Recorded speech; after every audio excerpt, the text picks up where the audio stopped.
मेहमानान ग्रामी तशरीफ फरमा है और इनका तारुफ भी हुआ।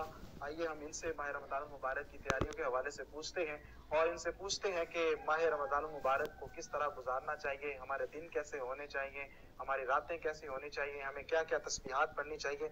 अल्लामा मुस्तकीम साहब, मैं आपकी तरफ बढ़ूंगा कि सबसे पहले हमें ये बताइए कि अहले इस्लाम पर क्या लाजिम है कि वो किस तरह माह रमज़ान मुबारक का इस्तिकबाल करे, किस जोश के साथ, किस मोहब्बत के साथ और किस वालिहाना अकीदत के साथ, क्या फरमाएंगे? बिस्मिल्लाहिर्रहमानिर्रहीम।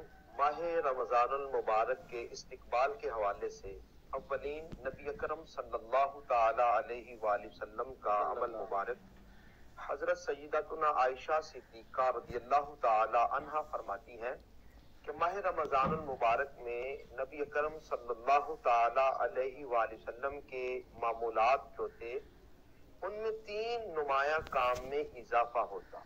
एक तो माह रमज़ान के रोजे जिस तरीके के साथ आप रखते, सुबहान अल्लाह, सारी कायनात के लिए प्यारे आका का अमल मुबारक नमूना। बेशक। दूसरा, नबी हजरत आयशा सिद्दीका रज़ियल्लाहु ताला अन्हा फरमाती हैं माह रमज़ानुल मुबारक में नबी अकरम सल्लल्लाहु ताला अलैहि वसल्लम का तिलावत कुरान पाक करना पहले से बहुत ज्यादा हो जाता। और तीसरा, नबी अकरम सल्लल्लाहु ताला अलैहि वसल्लम कि जिनकी सखावत पहले ही आम है, वाह क्या जूदो करम है, शाह फतहा तेरा, नहीं सुनता ही नहीं मांगने वाला तेरा, कि करीम आका की सखावत तो पहले ही बेबहा है, मगर सय्यदा आयशा सिद्दीका फरमाती हैं कि आपकी सखावत माह रमज़ानुल मुबारक में तेज ठंडी हवा की तरह होती। तो अगर माह रमज़ानुल मुबारक में अहले इस्लाम के जो मामूलात हैं उनके अंदर ये चीजें नुमाया फर्क होना चाहिए। कुरान की तिलावत हो, ज़कात निकाली जाए।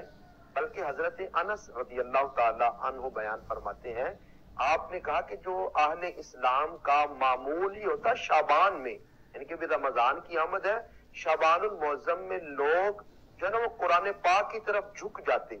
मतलब कि कुरान पाक की शाबान में तैयारी हो जाती, कुरान पढ़ा जाता, अपने अमवाल से ज़कात निकाली जाती, ताकि गरीब, फकीर, मुस्तहिकीन जो लोग हैं वो भी माह रमज़ानुल मुबारक की तैयारी कर सके। तो हम पर भी लाजिम है कि जो लोग साहिब इस्तिताअत हैं, जिन्होंने अपने अमवाल से ज़कात निकालनी है, वो एक रमज़ानुल मुबारक की आमद से पहले ही अपनी ज़कात का इंतजाम करें, ताकि मुस्तहिकीन तक अच्छे तरीके के साथ पहुंच जाए और वो भी सहरी और इफ्तारी का बेहतर से बेहतर इंतजाम कर सके। माशाल्लाह, बड़ी